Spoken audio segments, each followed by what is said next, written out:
ছেলে, একবার এদিকে আয় তো। ম্যাডাম, আপনি কি আমাকে কিছু বলছেন নাকি? কেন, তুই কি চোখে দেখতে পাস না নাকি? আশেপাশে তো তুই ছাড়া অন্য কেউ নেই, তার মানে তো আমি তোকেই ডেকেছি, তাই নয় কি? হ্যাঁ বলুন, আপনি আমাকে কি জন্য ডেকেছেন? তোকে কিস করার জন্য ডেকেছি, বুঝতে পেরেছিস? আমার কাছে আয়, তোকে আদর করব। আরে ম্যাডাম, এসব আপনি কি বলছেন? আপনাকে আমি চিনি না, জানি না। আজকের আগে আপনার সঙ্গে আমার কখনো দেখা হয়নি, আর আপনি কি না বলছেন আপনি আমাকে কিস করবেন? ছি ছি ম্যাডাম, এসব কথা বলতে লজ্জা করে না? তাহলে তুই আমাকে জিজ্ঞাসা করলি কেন আমি তোকে কি কারণে ডাক দিয়েছি? তোর সঙ্গে আমার কোনো দরকার আছে সেই জন্যই তো ডাক দিয়েছি, কিন্তু তুই আমার কাছে না এসে দূর থেকে জিজ্ঞাসা করছিস আমি তোকে কেন ডাক দিয়েছি। ও আচ্ছা ম্যাডাম, ঠিক আছে, সরি, আমি আসলে বুঝতে পারিনি। যাই হোক, এবার আপনি বলেন আমাকে কেন ডাক দিয়েছেন? আমি এলাকায় নতুন এসেছি, এখানকার কোনো কিছু চিনি না। আমি আমার ছোট খালার বাড়িতে যাব, তুই কি আমাকে ওখান পর্যন্ত পৌঁছে দিতে পারবি? কার বাড়িতে যাবেন আপনি? আমি তুলসীপুর চৌধুরী বাড়িতে যাব। ও আচ্ছা, তাই নাকি? ওটা তো আমাদেরই বাড়ি। আপনি কার আত্মীয় হন? আমি আনাস চৌধুরীর বাড়িতে যাব, ওনার সঙ্গে আমার ছোট ফুফুর বিয়ে হয়েছে। আমি এই প্রথমবার ওনাদের বাড়িতে এসেছি। ও আচ্ছা, এটা তো ভালো কথা। তাহলে আপনি চলুন আমার সঙ্গে, উনি আমার ছোট চাচা হন। যাই হোক, আপনাকে তো ছোট চাচার বিয়েতে দেখলাম না। এই ছেলে, তুই তো খুব বেশি কথা বলিস। আমি তোকে শুধু একটা ঠিকানায় পৌঁছে দেওয়ার জন্য বললাম, আর তুই তো একদম কথার বাজার নিয়ে বসে গেছিস। এত কথা বলিস কেন বলতো? আরে, আপনি এরকম কেন? আমি তো আপনাকে সাধারণ কিছু প্রশ্ন করলাম, এর জন্য কি এভাবে রেগে যেতে হয় নাকি? আপনি কি মঙ্গল গ্রহ থেকে উড়ে এসেছেন নাকি এখানে? একদম বেশি কথা বলা আমি পছন্দ করি না। তোকে যেটা বলেছি সেটাই কর। পারলে আমাকে আমার বলা ঠিকানা অনুযায়ী পৌঁছে দে, তা না হলে আমার চোখের সামনে থেকে দূরে সরে পড়। আমি নিজে নিজে এই ঠিকানা খুঁজে নিতে পারবো।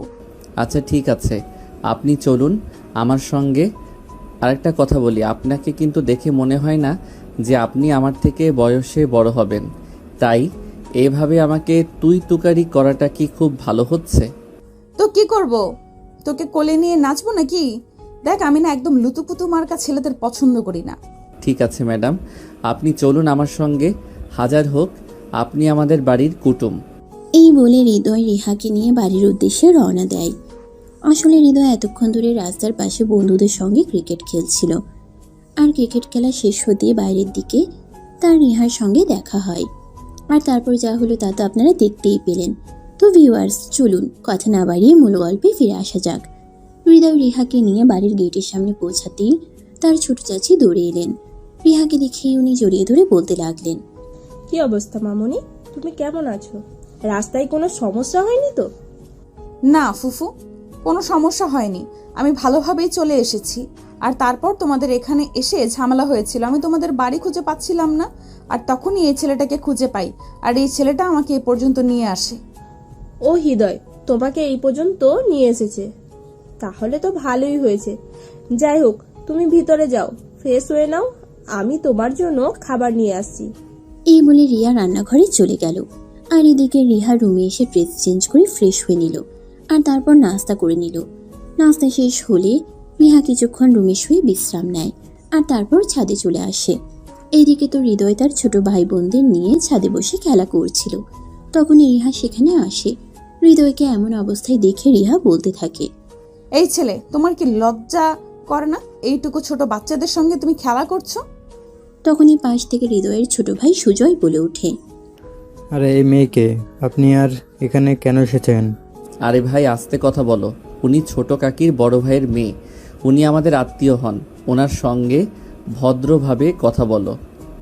দেখেই বোঝা যাচ্ছে এক একটা উগান্ডার বংশধর। বাড়ির মেহমানের সঙ্গে কিভাবে কথা বলতে হয় এগুলো কি এরা জানে না নাকি? ম্যাডাম, ওরা ছোট মানুষ, ছেড়ে দিন না প্লিজ। ওদের কথায় আপনি কিছু মনে করবেন না। আমি ওদের হয়ে আপনার কাছে ক্ষমা চেয়ে নিয়েছি। ওরা তো আসলে জানে না কে আপনি। যে বাড়ির বড় মানুষগুলোই এরকম, সে বাড়ির ছোট মানুষগুলো আর কেমন হবে সেগুলো কি আর আমার বুঝতে বাকি হবে নাকি?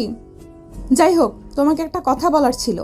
আমি তো শহরে বড় হয়েছি, গ্রামের পরিবেশ আমার কখনোই সেভাবে দেখা হয়ে ওঠেনি, তাই ভাবছি কাল একটু তোমাদের গ্রামটা ঘুরে দেখব।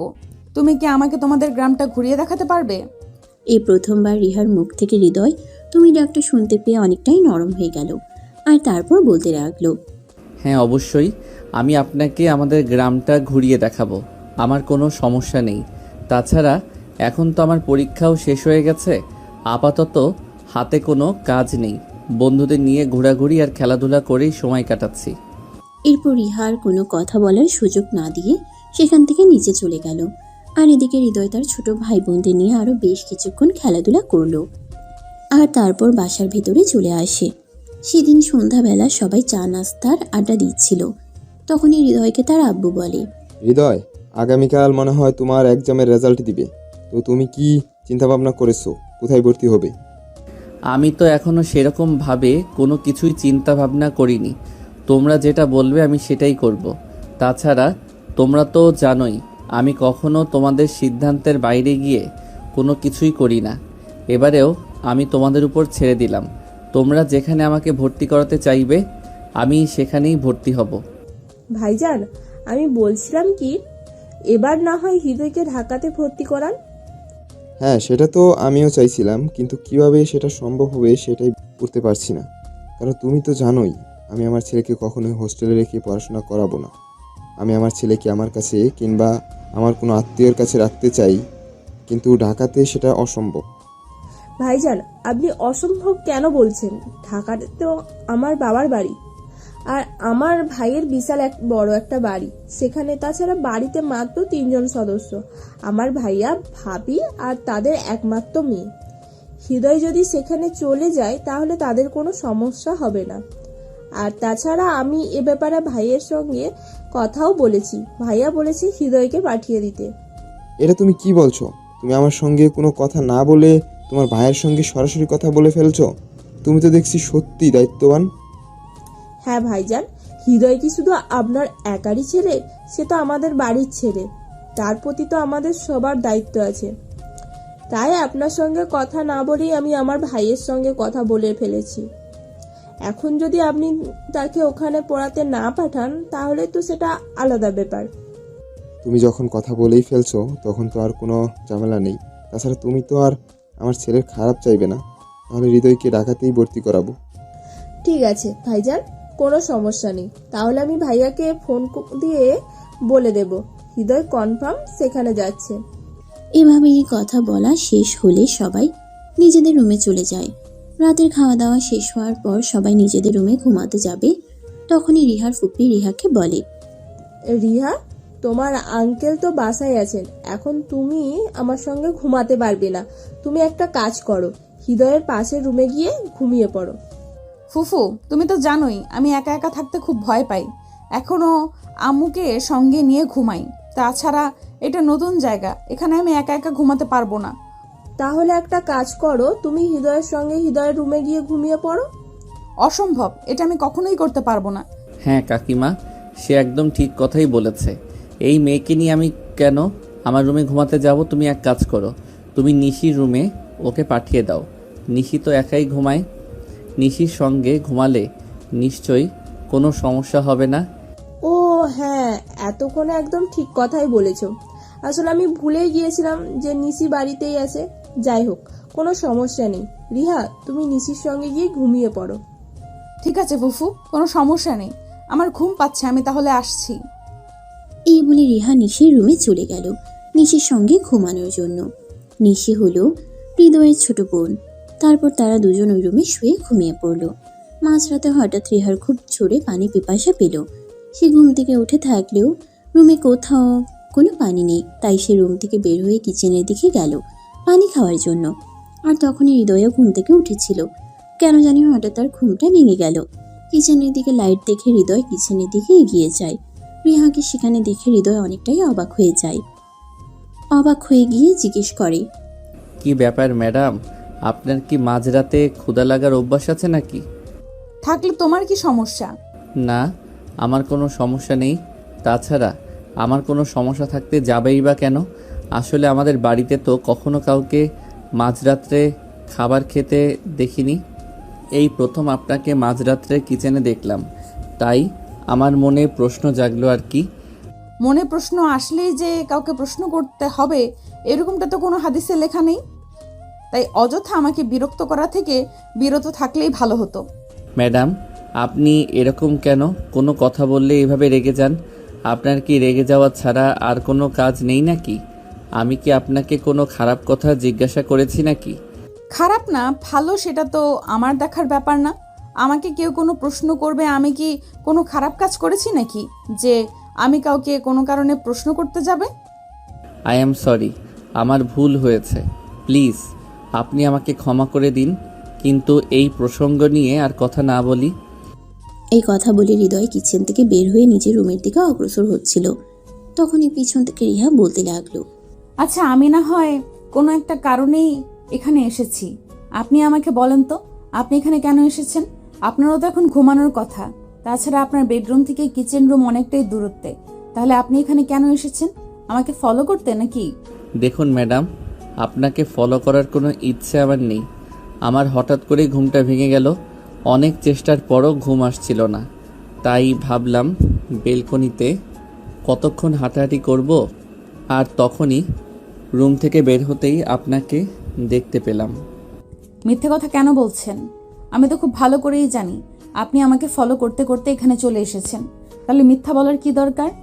প্লিজ বিলিভ মি, আমি আপনাকে ফলো করতে করতে এখানে আসিনি।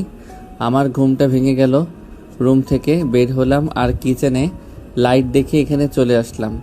আপনি যদি আমার কথা বিশ্বাস না করেন তাহলে তো আর আমি আপনাকে জোর করে আমার কথা বিশ্বাস করাতে পারবো না। এরপর রিহাকে আর কোনো কথা বলার সুযোগ না দিয়ে হৃদয় সেখান থেকে চলে আসে নিজের রুমে। তারপর বিছানায় শুয়ে ঘুমানোর চেষ্টা করতে থাকে। এদিকে রিহা পানি খেয়ে তারপর রুমে গিয়ে ঘুমিয়ে পড়ে। পরের দিন সকালবেলা সবাই একসঙ্গে নাস্তা করে। নাস্তা শেষ হলে রিহা তার ফুফুর রুমে গিয়ে ফুফুর সঙ্গে গল্প করতে থাকে। আম্মামণি, তোমার পড়াশোনার কি খবর? বাড়িতে এসেছো পর থেকে তো ব্যস্ততার কারণে তোমার সঙ্গে কথাই বলতে পারছি না। এই তো চলছে। আমি তো আমার সবটা দিয়ে পরীক্ষায় ভালো রেজাল্ট করার জন্য চেষ্টা করছি, কিন্তু তারপর কি হবে সেটা তো আর আমি জানি না। দেখো মামনি, তোমাকে কিন্তু অবশ্যই ভালো রেজাল্ট করতে হবে। তুমি আমাদের সকলের নয়নের মণি। আমরা সবাই তোমাকে নিয়ে অনেক আশা আকাঙ্ক্ষা করি। তুমি যদি পরীক্ষায় ভালো রেজাল্ট করতে নাই পারো তাহলে কিন্তু আমাদের সবার খুব খারাপ লাগবে। ফুফু, আমি তোমাদের এখানে বেড়াতে এসেছি, প্লিজ আমাকে এইসব কথা বলো না। আমার এগুলো ভালো লাগে না। আমি এখানে একটু ভালো সময় কাটাতে চাই। হ্যাঁ, সেটা তো অবশ্যই। আচ্ছা ঠিক আছে, কোনো সমস্যা নেই। হৃদয়ের কাজ একদম শেষ হয়ে গেছে। আমি ওকে বলবো তোমাকে আমাদের গ্রামটা ঘুরিয়ে দেখাতে। ঠিক আছে, কোনো সমস্যা নেই। তুমি তো জানোই গ্রাম আমার অনেক পছন্দের। যদিও আব্বুর চাকরির কারণে কখনোই আমাদের গ্রামে থাকা হয় না। এখন আমার গ্রামে বিয়ে হয়েছে, এখন তুমি চাইলেই যে কোনো সময় গ্রামে চলে আসতে পারো আর এখানে সময় কাটাতে পারো। আচ্ছা ঠিক আছে, এখন তুমি তাহলে তোমার ওই ভাসুরের ছেলেকে বলো আমাকে নিয়ে ঘুরে আসতে। রিহার এই কথা শুনে রিয়া তখন হৃদয়কে ডাকতে চায়। রিয়া হৃদয়ের রুমে গিয়ে দেখে হৃদয় তখনও ঘুমাচ্ছে। তাই রিয়া হৃদয়কে ঘুম থেকে তুলে। কি হলো, তুমি এখনো ঘুম থেকে উঠছো না কেন? সকাল 11টা বেজে গেছে, এবার তো বাবা ঘুম থেকে ওঠো। কাকিমা, আমায় ডাকছো কেন? আমায় আর একটু ঘুমাতে দাও। আমার কোনো কাজ নেই। তাছাড়া আমি তো একটু ঘুম পাগলা টাইপের, সেটা তো তুমি জানোই। হ্যাঁ রে বাবা, ওই সব কিছু আমি জানি, কিন্তু এখন তোমাকে ঘুম থেকে উঠতে হবে। কারণ তুমি তো জানোই রিহা আমাদের এখানে বেড়াতে এসেছে আর ও গ্রাম খুব পছন্দ করে, তাই গ্রাম ঘুরে দেখতে চাইছে। এখন তো বাড়িতে তুমি ছাড়া অন্য কেউ নেই ওকে নিয়ে ঘুরে বেড়ানোর জন্য। আচ্ছা ঠিক আছে, কোনো সমস্যা নেই, তুমি যাও। আমি 20 মিনিটের মধ্যে রেডি হয়ে আসছি। তবে হ্যাঁ, একটা কথা তোমায় বলে রাখি, তোমার ভাতিজি কিন্তু প্রচণ্ড বদমেজাজি, খুব খারাপ আচরণ করে মানুষের সঙ্গে। ওকে বলবে যদি আমার সঙ্গে ভালো আচরণ করে তবেই আমি ওর সঙ্গে যাব। আচ্ছা ঠিক আছে, কোনো সমস্যা নেই, আমি রিহাকে বলে দেব ও যেন তোমার সঙ্গে কোনো খারাপ আচরণ না করে। এই বলে রিয়া হৃদয়ের রুম থেকে বের হয়ে চলে যায়। আর এদিকে হৃদয় বিছানা থেকে নেমে ফ্রেশ হয়ে রেডি হয়ে নেয়। সকালে 11:30-এর দিকে হৃদয় ড্রয়িং রুমে আসে। আর ড্রয়িং রুমে এসে দেখতে পায় রিহা রেডি হয়ে তার জন্য অনেকক্ষণ ধরেই অপেক্ষা করছে। রিহা এমনিতেই যথেষ্ট সুন্দরী, তবে খুবই হ্যাংলা পাতলা একটা মেয়ে। এদিকে আজ রিহা পিঙ্ক কালারের একটা শাড়ি পরেছে, সেই সঙ্গে ম্যাচিং করা কাচের চুড়ি, কানে এক জোড়া ঝুমকো, আর চুলগুলো খুলে রেখেছে। এতে যেন মনে হচ্ছে স্বর্গ থেকে এক পরী নেমে এসেছে। এটা দেখে হৃদয় নিজের মন থেকেই গেয়ে উঠল। খাইরুন লো, তোর লম্বা মাথার কেশ, চিরল দাঁতের হাসি দিয়া পাগল করলি দেশ, হাত দুখানা কাচের জড়িয়ে ঝুমুর ঝুমুর বাজে। ব্যাস এই পর্যন্তই। এরপরে রিহা ধমক মেরে বলে উঠল, স্টপ দিস ননসেন্স। এসব কি হচ্ছে? কি সব আবল তাবলের মতো গান গাওয়া শুরু করে দিয়েছেন? এসব আবালের গান বন্ধ করেন, আর এখন আমাকে নিয়ে বের হবেন কিনা সেটাই বলেন। আপনার এসব আবাল মার্কা গান শুনে আমার তো মেজাজ খারাপ হয়ে যাচ্ছে। তো আমি কি করব বলেন? আপনি এত সুন্দর করে সাজুগুজু করেছেন, আর আপনার চুলগুলো এত সুন্দর, দেখতে এত সুন্দর লাগছে, তো কি করব? আমার মনে গান চলে আসলো। দেখো, একদম ফ্লার্টিং করার চেষ্টা করবে না। আমি খুব ভালো করেই জানি আমি দেখতে কেমন, তাই আমাকে পাম দেওয়ার কোনো প্রয়োজন নেই। আসলে এই কথাটা সত্য যে মেয়েদের সামনে কখনো সত্য কথা বলতে হয় না, কারণ সত্য কথা বললে মেয়েরা কখনোই সেটা বিশ্বাস করে না, উল্টে আরও পাশের মানুষটাকে হাজারটা কথা শুনিয়ে দেয়। হয়েছে, আপনাকে আর সত্য কথা বলতে হবে না। আপনাকে এত সত্য কথা বলার জন্য কে বলেছে বলেন? এখন কি আপনি বের হবেন, নাকি আমি জামা কাপড় খুলে ফেলবো? আরে না, এসব আপনি কি বলছেন? চলুন তো ম্যাডাম, কিসে করে যাবেন, গাড়িতে না বাইকে? তুমি বাইক চালাতে পারো?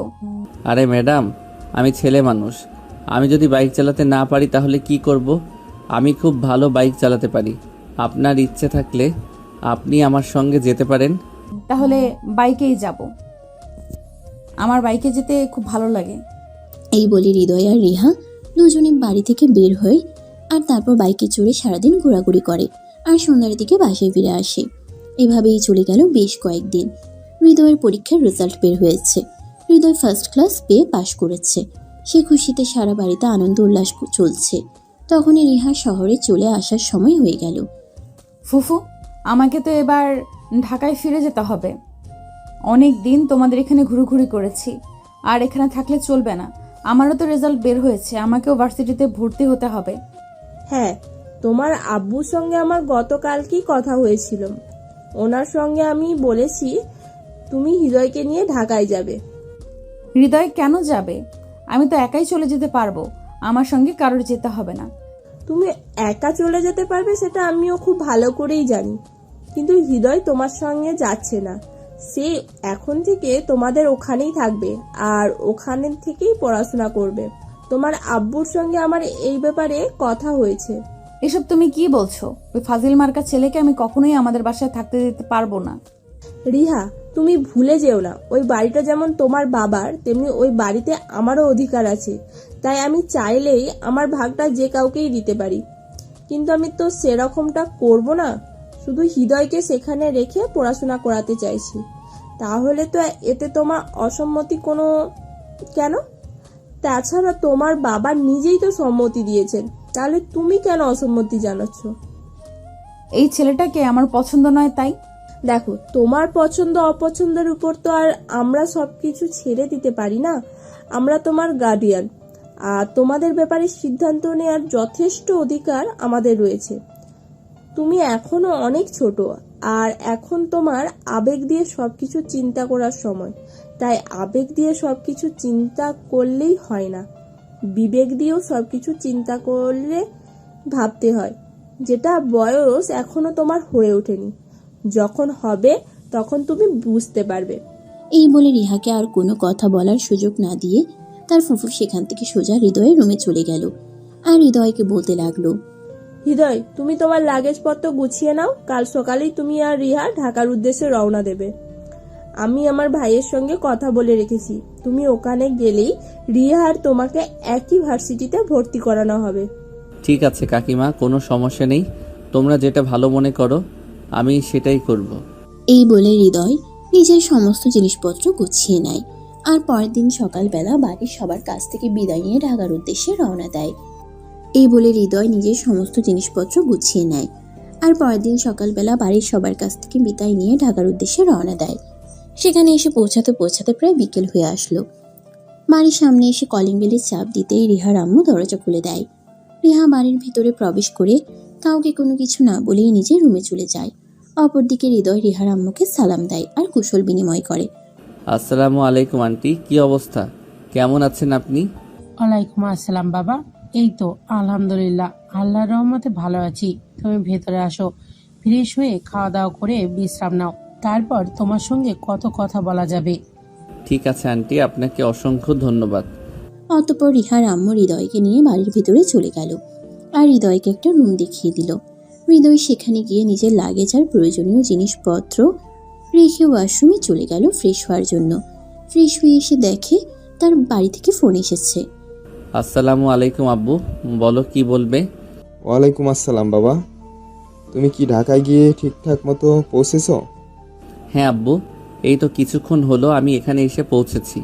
এই তো সবেমাত্র ফ্রেশ হয়ে আসলাম। আচ্ছা বাবা, ঠিক আছে, কোনো সমস্যা নেই, তুমি কোনো চিন্তা করো না। ওখানে তোমার আঙ্কেল আন্টি আছেন, ওনারাই তোমার সব কিছু দেখে নেবেন। আচ্ছা আব্বু, ঠিক আছে, তাহলে এখন রাখি, পরে ফোন করে কথা বলা যাবে। এই বলে হৃদয় ফোনটা কাটতে না কাটতেই ডাইনিং টেবিল থেকে রিহার আম্মুর গলার আওয়াজ শুনতে পেল। হৃদয়, ও হৃদয়, একবার ড্রয়িং রুমের টেবিলে আসো, আমি তোমার জন্য খাবার নিয়ে আসছি। আচ্ছা আন্টি, ঠিক আছে, আমি এক্ষুনি আসছি। এই বলে হৃদয় খাবার খাওয়ার জন্য টেবিলে চলে গেল। সে টেবিলে গিয়ে বসতেই রিহার আম্মু তাকে খাবার বেড়ে দিল। সে খাওয়া শুরু করলো, কিন্তু রিহা খাবার টেবিলে আসেনি। এটা দেখে হৃদয় রিহার আম্মুকে প্রশ্ন করলো। আন্টি রিহা কোথায়? ও তো আমার সঙ্গে সকালবেলা বাসা থেকে খাওয়া দাওয়া করে বের হয়েছে, ওরও তো খাবার খাওয়া প্রয়োজন, ও আসেনি কেন? ওর কথা বলো না বাবা, ওর যে কখন কি হয় সেটাই বুঝে উঠতে পারি না। তুমি খাবারটা খেয়ে নাও, ওর যখন রাগ মিটে যাবে ও নিজে এসে খাবার খেয়ে নেবে। ও আচ্ছা, বুঝতে পেরেছি, কিন্তু ও কেন রাগ করেছে? আমি এখানে এসেছি বলে? না বাবা, সেরকম কোনো ব্যাপার নাই, এসব কিছু নিয়ে তোমাকে চিন্তা করতে হবে না। তুমি তোমার মতো এখানে থাকো, আমি সবকিছু তোমার কাকির কাছ থেকে শুনেছি। ওসব নিয়ে তুমি একদম চিন্তা করবে না, আমরা এখনো বেঁচে আছি। কিন্তু তারপরেও আন্টি, ও আমাদের মেয়ে, আমার জন্য ওর এখানে কোনো সমস্যা হলে আমার তো এখানে থাকা উচিত নয়। আমি না হয় গ্রামে ফিরে যাই। না বাবা, এই কথাটা যতটুকু বলেছো তো বলেছো, আর ভুল করেও এই কথাটা বলো না, তাহলে তোমার কাকিমা অনেক ঝগড়াঝাটি করবে। তুমি তো জানোই তোমার কাকিমা কেমন মানুষ, উনি নিজ দায়িত্বে তোমাকে এখানে পাঠিয়েছে, আর এখন যদি তোমাকে এখান থেকে ফিরে যেতে হয় তাহলে এর পরিণাম কি হবে তুমি জানো না? কিন্তু তাই বলে আমার জন্য আরেকজনের ঝামেলা? এইসব কিছু না বাবা, দেখবে 2-3 দিন গেলে এমনি এমনি সবকিছু ঠিক হয়ে যাবে। এখন তুমি খাবার খাওয়া শুরু করো তো, ওকে নিয়ে চিন্তা কোনো কারণ নেই। হৃদয় তখন আর কোনো কথা না বলে চুপচাপ খাবার খেতে শুরু করলো। খাওয়া দাওয়া শেষ হলে সে নিজের রুমে গিয়ে ঘুমিয়ে পড়ল। অপরদিকে রিহার আম্মু রিহার সঙ্গে কথা বলতে গেল। কি ব্যাপার রিহা, এসব কি হচ্ছে? তুমি এগুলো কেন করছো? আমার ইচ্ছে হয়েছে তাই আমি করছি।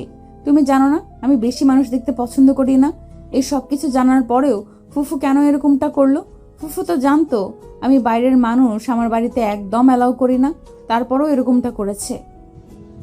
দেখো মা, এসব ব্যাপার নিয়ে তুমি একদম ঝামেলা করো না।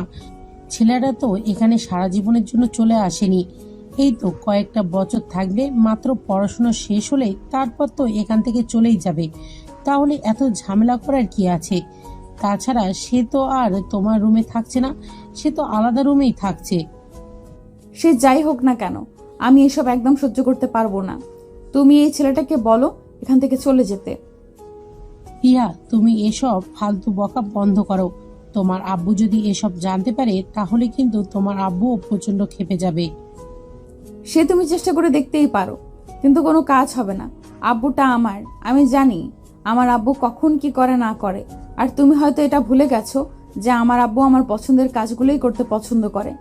দেখো, সবটা কিন্তু এক ব্যাপার নয়। এখানে তোমার ফুপু হৃদয়কে পাঠিয়েছে, আর তোমার আব্বু তোমাকে যতটা না ভালোবাসে তোমার ফুপুকে তার চেয়েও বেশি ভালোবাসে, এটা তুমি জানো না? ঠিক আছে, এটা সময় হলে দেখা যাবে। আগে আব্বু বাড়িতে আসুক। রিহা আম্মু তখন কোনো কথা না বলে চুপচাপ রুম থেকে বের হয়ে নিজের রুমে চলে গেলেন। আর এদিকে রিহা অপেক্ষা করতে লাগলো কখন তার বাবা বাড়িতে আসবে আর সবকিছু তার বাবাকে খুলে বলবে। রাত 10টার দিকে তার বাবা বাড়িতে আসলো। ইউনিফর্ম খুলতে যাবে তখন রিহা তার বাবার রুমে প্রবেশ করে। তার বাবা রিহাকে দেখে বলল, কি ব্যাপার মামনি, কি হয়েছে? তোমাকে এরকম দেখাচ্ছে কেন? আর বাসায় কখন আসলে? আমাকে ফোন দিয়ে জানালে না? রিহা তখন কোনো কথা না বলে মুখ গোমড়া করে বসে রইল। এটা দেখে তার আব্বু খুব ভালোভাবে বুঝতে পারলো তার মেয়ের মন খারাপ হয়েছে। তাই তিনি রিহার কাছে গিয়ে বসলেন আর তার মাথায় হাত রেখে বলতে লাগলেন, কি ব্যাপার মামনি, কি হয়েছে? তোমার মন খারাপ কেন? কেউ কি তোমার কিছু বলেছে? আব্বু, আমি তো তোমার সন্তান, তাই নাকি? তুমি তো আমার যেটাতে ভালো হবে সেটাই করবে, তাই না? হ্যাঁ অবশ্যই মা, তুমি যেটা কমফোর্টেবল তুমি যেটাতে তুমি খুশি থাকবে, আমি তো সেটাই সব সময় করার চেষ্টা করি। কেন, কি হয়েছে? এসব কথা এখন কেন বলছো? আব্বু, ফুফু তার ভাসুরের ছেলেকে এখানে পাঠিয়েছে পড়াশোনা করানোর জন্য, কিন্তু আমি এটা চাই না। আমি চাই না ছেলেটা আমাদের বাড়িতে থাকুক। এসব তুমি কি বলছো মা? তোমার কি মাথা খারাপ হয়ে গেছে? তুমি তো জানোই তোমার ফুপুর সম্পর্কে এসব কথা যদি তোমার ফুপু জানতে পারে তাহলে কিন্তু প্রচন্ড রাগ করবে। তাছাড়া এই বাড়িতে যতটুকু অধিকার আছে ঠিক তোমার আর চাইতে বেশি অধিকার কিন্তু তোমার ফুপুর, কারণ তুমি পরের জন্ম নিয়েছো আর তোমার ফুপু কিন্তু আগে জন্ম নিয়েছে। তাই তোমার ফুপুর সিদ্ধান্তে কে অবহেলা করো না। তার মানে আমি খুব ভালোভাবেই বুঝতে পেরেছি এই বাড়িতে আমার কোনো মূল্য নেই। আমি যাই কিছু করি আর যাই কিছু বলি না কেন, কেউ আমার কোনো কথাই শুনবে না। তোমাদের কথাই সর্বোপরি বহাল থাকবে, তাই না? দেখো আম্মু, বিষয়টা আসলে এরকম নয়, তুমি বিষয়টা বোঝার চেষ্টা করো। আমি আর কোনো কিছু বুঝতে চাই না। আমি খুব ভালোভাবেই বুঝতে পেরেছি এবার এটি যে আমার সিদ্ধান্তের কোনো মূল্য নেই। যাই হোক, তোমাদের যেটা ভালো মনে হয় তোমরা সেটাই করো। তবে একটা কথা আমি তোমাদেরকে বলে দিচ্ছি, ওই ছেলেটা যেন আমার রুমের আশেপাশেও না যায় আর আমাকে সব সময় যেন দূরে দূরে থাকার চেষ্টা করে। এসব তুমি কেমন কথা বলছো? না, আমি তো সেটাই বুঝতে পারছি না। একটা মানুষ এক বাড়িতেই থাকবে আর সে তোমার থেকে নিজের দূরত্ব কি করে বজায় রাখবে সেটা তুমিই বলো। থাকতে গেলে তো আমাদেরকে পাশাপাশি থাকতে হবে, তাই নাকি? আমি কোনো কিছু জানি না আর কোনো কিছু জানতেও চাই না। ও যেন আমার আশেপাশে না থাকে। এই বলে রিহা রাগে গজগজ করতে করতে সেখান থেকে চলে গেল। আর এরপর দেখতে দেখতে 2 দিন সময় চলে যায়। রবিবার সকালবেলা ঘুম থেকে উঠেই রিহার আব্বু রিহা আর হৃদয় দুজনকে উদ্দেশ্য করে বলতে লাগলো, তোমরা দুজনেই ঘুম থেকে উঠে ফ্রেশ হয়ে রেডি হয়ে নাও, আমি তোমাদেরকে নিয়ে আজ ভার্সিটিতে এডমিশন করাতে যাব। অতঃপর সকাল 10টার দিকে রিহার আব্বু রিহা আর হৃদয়কে নিয়ে ভার্সিটিতে এডমিশন করাতে চলে গেল। তিনি দুজনকেই একই ভার্সিটিতে ভর্তি করালেন। এটা দেখে রিহা তার আব্বুকে বলতে লাগলো, আবু, হৃদয়কে তুমি আমাদের ভার্সিটিতে কেন ভর্তি করিয়েছো? কারণ এটা শহর, এখানে চলাফেরা করতে গেলে একটা মেয়ের কাটা। আর হৃদয় যদি এখানে পড়াশোনা করে তাহলে সে তোমাকে তার পড়ার পাশাপাশি যথেষ্ট গার্ডও দিতে পারবে। তাই আমি বুঝতে পেরেছি তোমাদের সবারই মাথা একদম খারাপ হয়ে গেছে। আমি আমার নিজের গার্ড নিজেই দিতে পারবো। ওকে আমাকে গার্ড দেওয়ার কোনো প্রয়োজন নেই। তুমি ওকে এখান থেকে নিয়ে যাও। আমি ওকে এখানে দেখতে চাই না। তোমার কথা মতো সবকিছু হবে না। তোমাকে যেটা বলেছি তোমাকে সেটাই মেনে নিতে হবে, অন্যথায় তোমার ভার্সিটিতে পড়াশোনা করাই হবে না। আমি সারাদিন আমার ডিউটি নিয়ে ব্যস্ত থাকি। অপরদিকে তোমার আম্মু ও তোমাকে যথেষ্ট সময় দিতে পারে না। তাই তুমি যদি আমার প্রস্তাব মেনে নাও তাহলে তোমার পড়াশোনাই বন্ধ করে দিতে হবে। আমি বুঝতে পারছি না কি হচ্ছে এসব আমার সঙ্গে। এরপর রিহার আব্বু রিহা আর হৃদয়কে ক্লাসরুম পর্যন্ত পৌঁছে দিয়ে সেখান থেকে চলে গেল। সেটি হলো তাদের প্রথম দিন ইউনিভার্সিটিতে। ভার্সিটি ছুটি হয় দুপুর 2টার দিকে। তারপর রিহা আর হৃদয় বাসায় চলে আসে। বাসায় আসতেই রিহার আম্মু রিহাকে জিজ্ঞাসা করে, কি ব্যাপার মামনি, প্রথম দিন ভার্সিটিতে তোমার কেমন কাটলো? যেমন ইচ্ছে তেমন, তাতে তোমাদের কি? তোমরা তো আমাকে এখন চোখের কাঁটা মনে করছো। আমাকে উপরে ফেলতে পারলেই ভালো, তাই না? এমন কথা কেন বলছো তুমি? আমরা কি তোমার সৎ বাবা মা নাকি? এখন তো আমার এটাই মনে হচ্ছে তোমরা মনে হয় আমার সৎ বাবা মা। তাই তো আমার সঙ্গে এরকম আচরণ করছো তোমরা। আমার নিজের বাবা মা হতে তাহলে তো আমার সঙ্গে এরকম আচরণ করতে পারতে না। তাহলে তো অন্তত একবার তোমরা আমার ইচ্ছা অনিচ্ছার কথা জানতে চাইতে, আমার ইচ্ছা অনিচ্ছাগুলোকে গুরুত্ব দিতে। বুঝতে পেরেছি তোমার অভিমানের কারণটা কি। তুমি রুমে যাও। আচ্ছা হৃদয়, এবার তুমি বলো তো তোমাদের আজকের দিনটা কেমন কাটলো? এই তো আন্টি, আলহামদুলিল্লাহ ভালো। আচ্ছা ঠিক আছে, তোমার সঙ্গে এই ব্যাপারে পরে কথা বলবো। এখন তুমি একটা কাজ করো, তাড়াতাড়ি ফ্রেশ হয়ে আসো, দুপুরের খাবার খাবে। আমি সবার জন্য অনেকক্ষণ ধরে দুপুরের খাবার বানিয়ে অপেক্ষা করছি, তাড়াতাড়ি চলে আসবে কিন্তু। আচ্ছা আন্টি ঠিক আছে। তবে আন্টি একটা কথা বলার ছিল। রিহা মনে হয় আমার এখানে থাকাটা একদম সহ্য করতে পারছে না। এসব কোনো ব্যাপার না বাবা, তুমি এসব নিয়ে একদম মাথা ঘামিও না। দেখবে সময়ের সাথে সাথে সবকিছু ঠিক হয়ে যাবে। আসলে আমার মেয়েটা ছোটবেলা থেকেই একা একা থেকে অভ্যস্ত, তো এই জন্য বেশি মানুষ পছন্দ করে না। তবে কোনো ব্যাপার না, দেখবে সবকিছুই সময়ের সাথে সাথে ঠিক হয়ে যাবে। হৃদয় তখন কোনো কথা না বলে চুপচাপ রুমে চলে গেল। আর তারপর ফ্রেশ হয়ে দুপুরের খাবার খেয়ে নিজের রুমে গিয়ে ঘুমিয়ে পড়ল। সন্ধ্যাবেলা হৃদয় রুম থেকে বের হয়ে ছাদে এসে সিগারেট খাচ্ছে। তখনই রিহা সেখানে এসে উপস্থিত হয়। সিগারেটের গন্ধ নাকে এসে লাগতেই রিহা চারপাশে খুঁজতে লাগলো কে সিগারেট খাচ্ছে। তখনই হৃদয়কে দেখতে পারল। সিগারেটের গন্ধ নাকে এসে লাগতেই রিহা চারপাশে খুঁজতে লাগলো কে সিগারেট খাচ্ছে। তখনই হৃদয়কে দেখতে পেল আর চিৎকার দিয়ে বলতে লাগলো, তোমার কত বড় সাহস, তুমি আমার বাসায় দাঁড়িয়ে সিগারেট খাচ্ছ? সরি, আসলে বাইরে আমার তেমন চেনা জানা নেই তো, আর সিগারেট খাওয়া আমার অনেক দিনের অভ্যাস। সিগারেট না খেয়ে আমি থাকতে পারি না। তোমাকে দেখি আমার মনে কেমন যেন একটা সন্দেহ হয়েছিল, আর এখন সেটা বুঝতে পারছি। আসলে তুমি কি শুধু সিগারেট খাও নাকি এর ভেতরে অন্য কিছুও চলে? আরে না, এসব তুমি কি বলছো? অন্য কিছু কেন চলতে যাবে?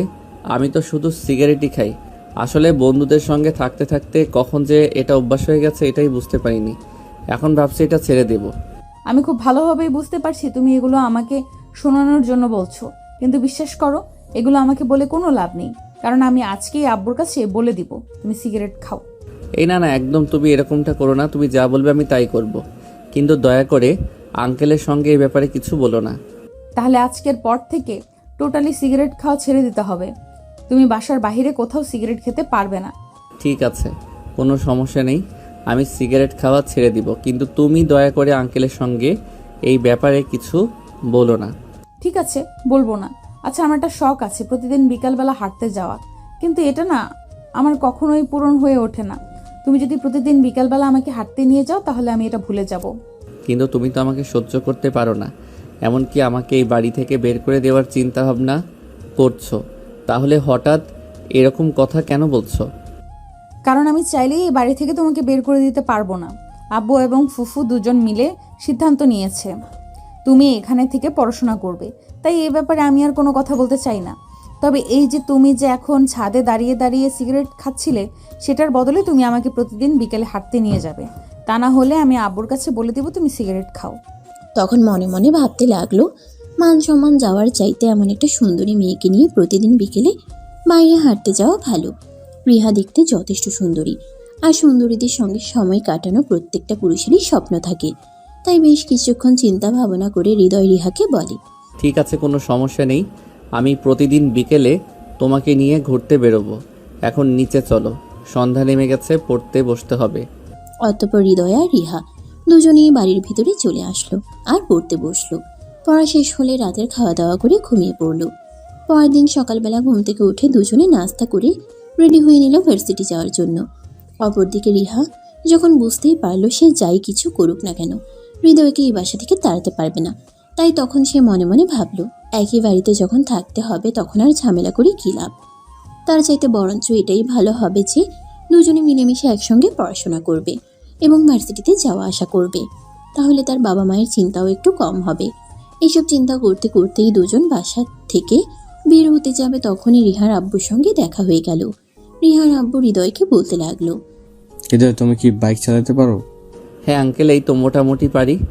ঠিক আছে, তাহলে আজ ভার্সিটি থেকে আসলে তোমাকে নিয়ে বাইকের শোরুমে যাবো, আর তারপর তোমাকে একটা বাইক কিনে দেবো। কারণ গাড়িতে যাতায়াত করতে তোমাদের হয়তো একটু প্রবলেম হতে পারে, কারণ ঢাকা শহরের রাস্তা যানজট তো আছেই। তাই একটা বাইক কিনে দিলে তোমরা দুজনেই সময় মতো ভার্সিটিতে পৌঁছে যেতে পারবে। হ্যাঁ আব্বু, এটা তো তুমি একদম ঠিক কথাই বলেছো। আসলে আমিও মনে মনে এরকমটাই ভাবছিলাম। আসলে আমাদের ঢাকা শহরের রাস্তায় যেরকম যানজট, তার জন্য তো প্রতিদিন সময় মতো ভার্সিটিতেই পৌঁছানো যায় না। তাই তুমি যদি হৃদয়কে একটা বাইক কিনে দাও তাহলে খুবই ভালো হয়। আচ্ছা ঠিক আছে, বিকেলে ভার্সিটি ছুটি হওয়ার পর বাসায় আসো, তারপর তোমাদের দুজনকে নিয়েই বাইকের শোরুমে যাব, তা না হলে আবার লেট হয়ে যাবে। এই বলে হৃদয় আর রিহা দুজনেই ভার্সিটির উদ্দেশ্যে বেরিয়ে পড়ল। সেদিন বিকেল বেলা দুজনে বাসায় আসতেই রিহার আব্বু দুজনকে নিয়ে বাইকের শোরুমে গেল আর হৃদয়কে তার পছন্দ মতো একটা বাইক কিনে দিল। এরপর থেকে দুজনে বাইকেই আসা যাওয়া করত। কিন্তু হঠাৎ করে একদিন হৃদয় খুব বেশি অসুস্থ হয়ে পড়ল। তার খুব জ্বর, কিন্তু 1-2 দিন পরে ছিল তাদের এক্সাম। সেই কারণে রিহাকে ইউনিভার্সিটি যেতেই হবে, কারণ আজ ভার্সিটিতে কিছু নোটস দেবে, সেগুলো আনতে হবে। তাই হৃদয় রিহাকে বলল, রিহা তুমি একটা কাজ করো, তুমি একা একাই ভার্সিটিতে চলে যাও। আজ তো আমার শরীরটা খুবই খারাপ, আমি তো যেতে পারবো না। আর 2 দিন পর থেকেই আমাদের এক্সাম শুরু হতে যাচ্ছে, এখন নোটসগুলো না আনলেও তো চলবে না। ঠিক আছে, কোনো সমস্যা নেই, তুমি কোনো চিন্তা করো না, আমি ভার্সিটি পৌঁছে যেতে পারবো। আমি আম্মুকে বলে যাব তোমাকে ওষুধগুলো খাইয়ে দিতে। তুমি ওষুধ খেয়ে তারপর বিশ্রাম নাও। এই বলে রিহা বাসা থেকে বেরিয়ে পড়ল। তারপর ভার্সিটি ছুটি হলেও রিহা ক্যাম্পাস থেকে বের হতে যাবে, তখনই কয়েকটা ছেলে পেলে এসে তার সামনে দাঁড়ালো আর বলতে লাগলো, এই সুন্দরী দাঁড়াও, তোমার সঙ্গে অনেকদিন ধরে কথা বলবো ভাবছি, কিন্তু ওই শকুনের বাচ্চাটার জন্য তো পারছি না। এই বলে রাজ আর তার বন্ধুরা মিলে রিহার পথ আগলে দাঁড়ালো। রিহা তখন তাদেরকে বলতে লাগলো, এইসব কি করছেন আপনারা? প্লিজ আমার পথ থেকে সরে দাঁড়ান, আমাকে বাসায় যেতে হবে। আরে সুন্দরী, এত বাসার যাওয়ার জন্য তারা কিসের? আজ ওই শকুনের বাচ্চাটা আসেনি তাই। যাই হোক সুন্দরী, চলো, তোমাকে না আমার পছন্দ হয়েছে, তোমাকে নিয়ে একটু লং ড্রাইভ করে আসি। আরে আপনি আমার পথ থেকে সরে দাঁড়ান, বললাম তো আমাকে বাসায় যেতে হবে। আরে বললাম তো তোমাকে আমি তোমার বাসা পর্যন্ত পৌঁছে দিব, তাই এত তাড়াহুড়ো করো না, চলো আমার সঙ্গে একটু ঘুরে আসি, তারপর আমি নিজ দায়িত্বে তোমাকে বাসায় পৌঁছে দিব। এই বলে রাজ আর তার বন্ধুরা মিলে রিহাকে জোর করে তাদের গাড়িতে ওঠানোর চেষ্টা করছিল। তখনই রিহা চিৎকার করতে লাগলো, আর এসব কি করছেন আপনারা? আমাকে জোর করে আপনাদের গাড়িতে তুলছেন কেন? প্লিজ ছেড়ে দিন আমাকে। কে কোথায় আছো? বাঁচাও আমাকে, প্লিজ হেল্প মি। কে কোথায় আছো? আমাকে বাঁচাও। রিহার এরকম চিৎকার শুনে ভার্সিটির প্রিন্সিপাল সেখানে চলে আসলেন আর প্রিন্সিপাল সবাইকে উদ্দেশ্য করে বলতে লাগলেন, আরে এসব কি করছো তোমরা? তোমরা জানো এই মেয়েটা কে? কার সঙ্গে তোমরা পাঙ্গা নিতে চলছো? আরে প্রিন্সিপাল সাহেব, আপনি কেন এখানে ঝামেলা করতে এসেছেন? এখান থেকে মানে কেটে পড়ুন, আমাদের সঙ্গে ঝামেলা করতে আসবেন না। আপনি তো আমাদের সম্পর্কে খুব ভালো করেই জানেন, তাই আশা করি আপনাকে ওভাবে বলার কিছুই নেই। এই বলে রাজ আর তার বন্ধুরা মিলে রিহাকে জোর করে গাড়িতে তুলে নিল আর তারপর সেখান থেকে চলে গেল। এদিকে ভার্সিটির প্রিন্সিপাল কোনো উপায়ান্তর না পেয়ে সঙ্গে সঙ্গে রিহার আব্বু নম্বরে ফোন করলো। আসসালামু আলাইকুম প্রিন্সিপাল সাহেব, কি ব্যাপার আজ হঠাৎ আপনি আমাকে ফোন করলেন? মিস্টার অজয়, একটা খুব বড় সমস্যা হয়ে গেছে। আপনার মেয়ে আজ একাই ভার্সিটি এসেছিল, আর আমাদের ভার্সিটির সিনিয়র ডিপার্টমেন্টের কিছু ছেলে রিহাকে তুলে নিয়ে গেছে। আপনি প্লিজ কিছু একটা করুন। আরে প্রিন্সিপাল স্যার, আপনি এসব কি বলছেন? আমার মেয়েকে তুলে নিয়ে গেছে? এত বড় বুকের পাটা। ঠিক আছে, আপনি কোনো চিন্তা করবেন না, ওদেরকে তো আমি দেখে নেব। ওকে এটা বলুন যে ওরা কোন দিকে গেছে। ওরা তো ভার্সিটি থেকে গাড়ি বের করে আশুলিয়ার দিকে গেছে মনে হয়। আপনি প্লিজ একটু তাড়াতাড়ি করুন, দেরি হলে আপনার মেয়ের সঙ্গে খারাপ কিছু না হয়ে যায়।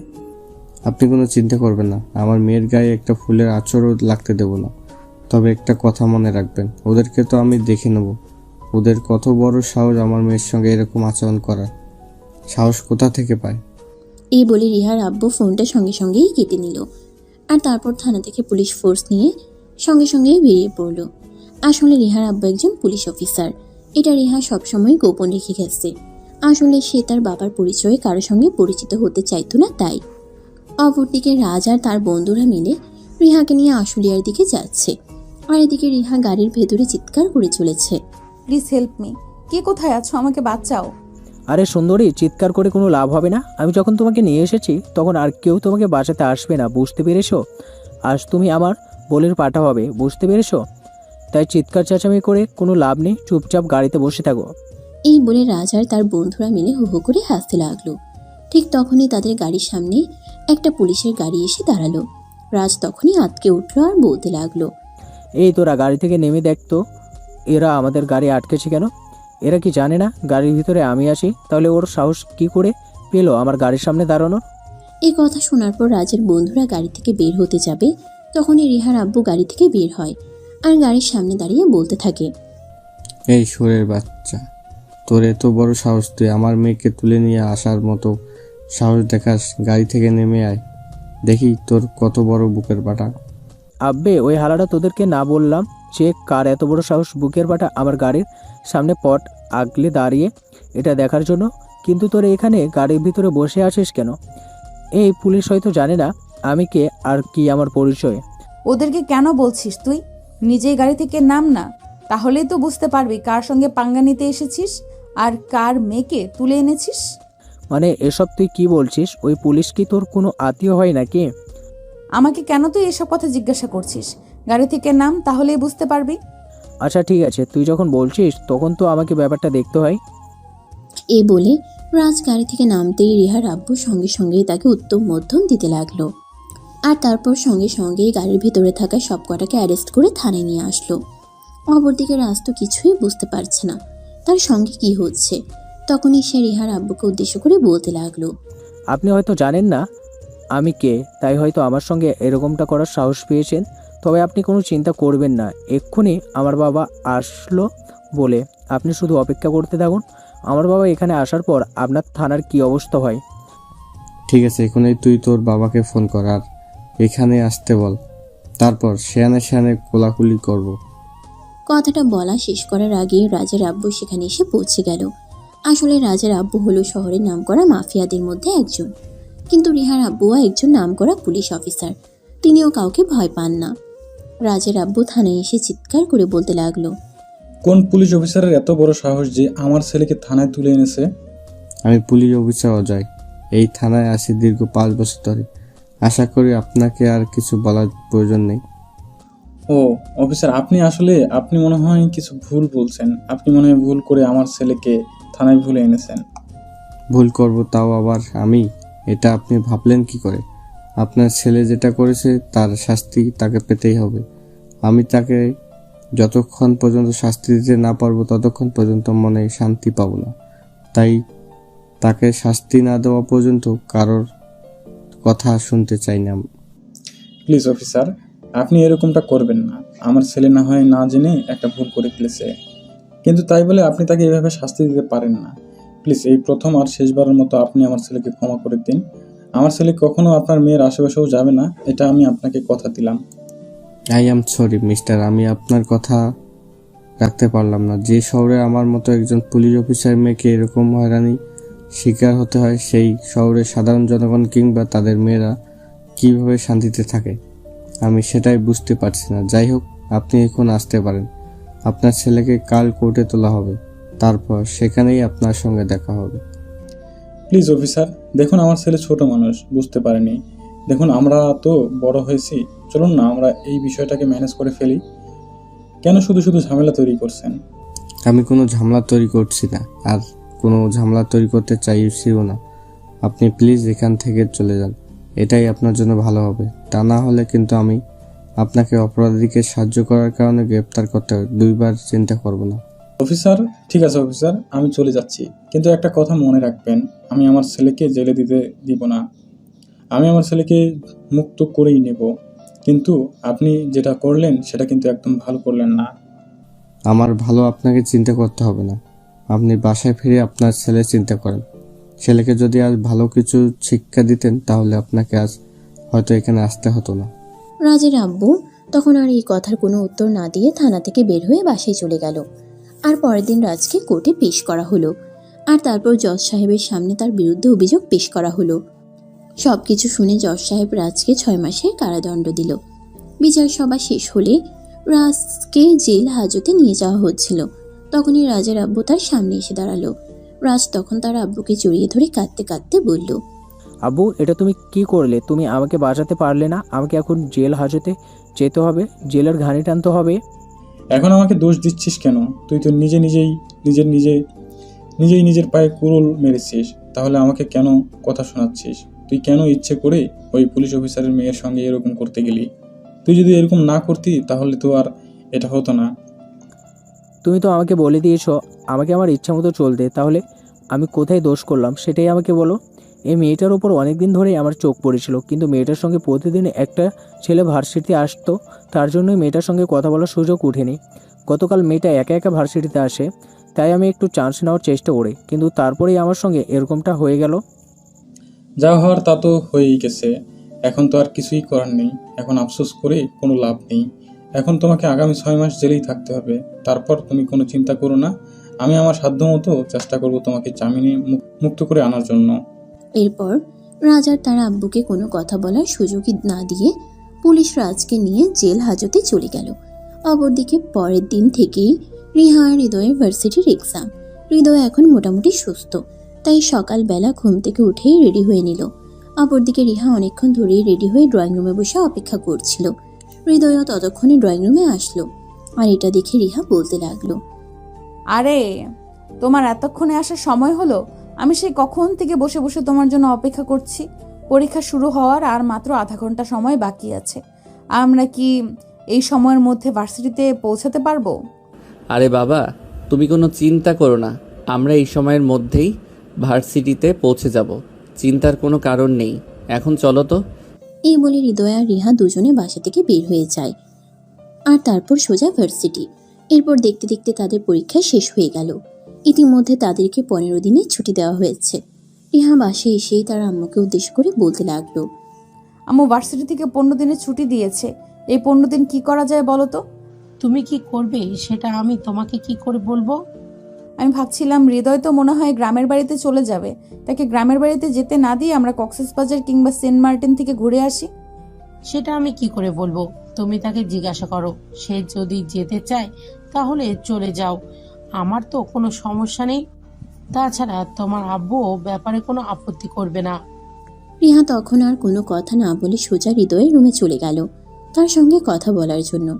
রিহা হৃদয়ের রুমে এসে দেখতে পেল হৃদয় গ্রামের বাড়িতে যাওয়ার জন্য তৈরি হচ্ছে, কাপড় চোপড় ব্যাগে ভরছে। এটা দেখে রিহা কি বলবে কিছুই বুঝতে না পেরে চুপচাপ দাঁড়িয়ে থাকে। আর এদিকে হৃদয় রিহাকে এভাবে দাঁড়িয়ে থাকতে দেখে প্রশ্ন করলো, কি ব্যাপার রিহা, কিছু হয়েছে নাকি? তুমি এভাবে দাঁড়িয়ে আছো কেন? তুমি কি আমায় কিছু বলবে নাকি? ও কই না, এমনিতেই তোমার রুমে আসলাম। তুমি কি বাড়িতে যাচ্ছ নাকি? দেখা যাচ্ছে তুমি কাপড় চোপড় গোছাচ্ছ। হ্যাঁ, আসলে আম্মু ফোন করেছিল, অনেক দিন ধরে তো বাড়িতে যাওয়া হয় না, সেই কবে বাড়ি থেকে আসা হয়েছে, তাই আম্মু আমাকে ফোন করে বলল পরীক্ষা যখন শেষ হয়ে গেছে আর কিছুদিনের ছুটিও দেওয়া হয়েছে ভার্সিটি থেকে, তাই আমি যেন গ্রামের বাড়ি থেকে একবার ঘুরে আসি আর বাবা মায়ের সঙ্গে দেখা করে আসি। ও আচ্ছা, তাহলে তো এটা খুবই ভালো খবর। ঠিক আছে, ভালোভাবে যাও, আর বাড়িতে পৌঁছে ফোন করতে ভুলবে না কিন্তু। আমি কিন্তু তোমার ফোনের জন্য অপেক্ষা করব, মনে থাকবে তো? আচ্ছা ঠিক আছে, কোনো সমস্যা নেই, আমি বাড়িতে পৌঁছে তোমাকে ফোন করে নিব। আর তোমার কথা আমার মনে থাকবে না কেন? 100 বার মনে থাকবে। আচ্ছা ঠিক আছে, তাহলে তুমি এক্ষুনি রওনা দিয়ে দাও, তা না হলে আবার বাড়িতে গিয়ে পৌঁছাতে পৌঁছাতে অনেক বেশি রাত হয়ে যাবে, তখন আবার গ্রামের বাড়িতে কোনো গাড়ি পাবে না। হ্যাঁ, এটা তুমি একদম ঠিক কথাই বলেছ। এখন যদি আমি বাসা থেকে বের না হই তাহলে অনেক বেশি লেট হয়ে যাবে, যার জন্য আমি স্টেশন থেকে নেমে বাড়িতে যাওয়ার জন্য কোনো গাড়ি পাবো না। এই বলে হৃদয় রুম থেকে বের হয় আর রিহার আম্মুর কাছ থেকে বিদায় নিয়ে বাসা থেকে বের হয়ে তারপর সেখান থেকে সোজা বাস স্টপের টিকিট কেটে তারপর হৃদয় রওনা দিল গ্রামের বাড়ির উদ্দেশ্যে।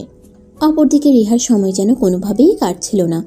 সে অপেক্ষা করতেই লাগলো কখন হৃদয় তাকে ফোন করবে। সে বারবার মোবাইল হাতে নেয় হৃদয়কে ফোন করার জন্য, কিন্তু সাহস পাচ্ছিল না, তার কেমন যেন একটা বাধা লাগছিল, তাই সে আর ফোন করলো না। নিজেই অপেক্ষা করতে লাগলো হৃদয়ের ফোনের। এভাবে দেখতে দেখতে সন্ধ্যা হয়ে গেল, কিন্তু হৃদয় তখনও ফোন করলো না। তাই রিহা মনে মনে ভাবতে লাগলো হৃদয়ের হয়তো কোনো ঝামেলা হয়েছে, তাই সে ফোন করতে পারছে না। তখনই রিহা নিজের ফোনটা হাতে নিল আর সঙ্গে সঙ্গেই হৃদয়ের নাম্বারে ফোন দিল। দুবার রিং হওয়ার পরেই হৃদয় ফোনটা রিসিভ করলো আর বলতে লাগলো, কি ব্যাপার রিহা, তুমি এই সময় ফোন করলে? কোনো ঝামেলা হয়েছে নাকি? না মানে আসলে তুমি তো বাসা থেকে বের হয়ে গেছো, অনেকক্ষণ হয়েছে, তুমি বাড়িতে গিয়ে পৌঁছেছো কিনা সেটা জানার জন্যই আসলে আমার মনটা কেমন যেন করছিল, তাই তোমাকে ফোন করলাম। আরে বাবা, এত তাড়াতাড়ি আমি বাড়িতে কি করে পৌঁছে যাব? তুমি তো জানো ঢাকা শহরের রাস্তায় প্রচুর যানজট থাকে। ঢাকা থেকে বের হতেই তো অনেকক্ষণ সময় লেগে গেছে, আর আমাদের বাড়িতে গিয়ে পৌঁছাতে প্রায় আরও 2 থেকে 2.5 ঘন্টার মতো সময় লাগবে। আমি বাড়িতে পৌঁছে তারপরেই তোমাকে ফোন করব। আচ্ছা ঠিক আছে, তাহলে আমি রাখছি। আর হ্যাঁ, তুমি কিন্তু কিছু কিনে খেয়ে নিও, কারণ তোমার তো প্রতিদিনই সন্ধ্যাবেলায় কিছু খাওয়ার অভ্যাস। আজ তো তুমি বাসায় নেই, তাই আজ তো আর আমি তোমাকে কিছু খাওয়াতে পারবো না, তাই। আচ্ছা ঠিক আছে, কোনো সমস্যা নেই। আমি সামনে কোনো ভালো রেস্টুরেন্ট পেলে ওখান থেকে খাবার খেয়ে নেব, তোমাকে কোনো টেনশন করতে হবে না। এই বলে হৃদয় ফোনটা কেটে দেয়। আর তারপর রাত 8টার দিকে হৃদয় এসে গ্রামের বাড়িতে পৌঁছায়। বাড়িতে তাকে দেখে সবাই অনেক আনন্দিত হয়, আর সবাই তাকে নিয়ে আনন্দ উল্লাসে মেতে ওঠে। আর এদিকে হৃদয় সবার সঙ্গে কথা বলতে বলতে রিহার কথা একদম ভুলেই গেল। এদিকে দেখতে দেখতে রাত 10টার মতো বেজে গেল।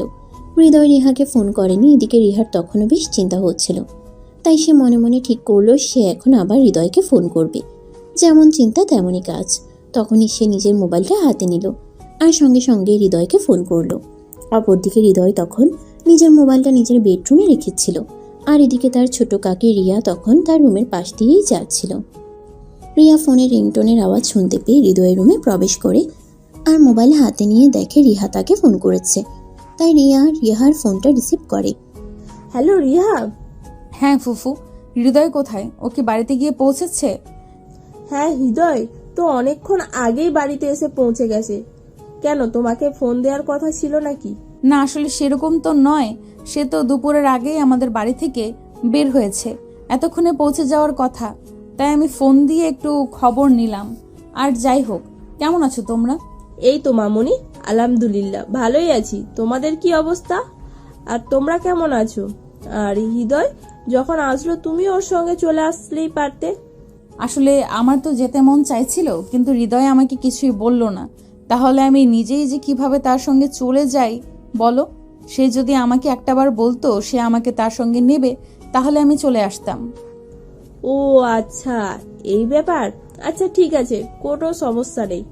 আপনার তো ভাবছি কয়দিন পর সবাই মিলে তোমাদের ওখানে বেড়াতে আসবো। ও আচ্ছা, তাহলে তো এটা খুবই ভালো খবর। তাহলে অনেক আনন্দ হবে। আচ্ছা ফুফু, এখন তাহলে রাখি, আমার একটু কাজ আছে, আমি একটু কাজ করব। এই বলে রিহা ফোনটা কেটে দেয়। আসলে সে তো ফোন করেছিল হৃদয়ের সঙ্গে কথা বলার জন্য, কিন্তু হৃদয়ের সঙ্গে যখন কথা বলা হলো না, তখন আর তার অন্য কারোর সঙ্গে কথা বলতে ইচ্ছে করছিল না, তাই সে ফোনটা কেটে দেয়। ওদিকে গল্প গুজব শেষ হলে সবাই নিজেদের রুমে গিয়ে ঘুমিয়ে পড়ল। আর হৃদয় যখন নিজের রুমে আসলো, তখনই হঠাৎ তার রিহার কথা মনে পড়ল। তাই সে মোবাইলটা হাতে নিল।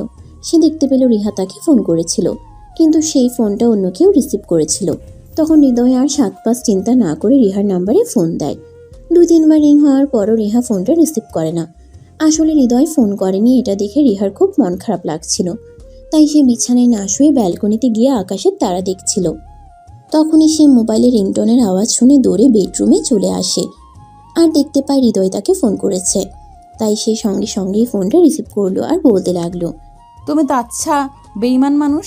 আমি সেই কখন থেকে তোমার ফোনের অপেক্ষা করছি, তুমি একটাবার আমার সঙ্গে কথা বলার প্রয়োজন বোধ করলে না? না মানে আসলে তুমি তো এটা খুব ভালো করেই জানো আমার বাড়ির সবাই আমাকে কতটা ভালোবাসে।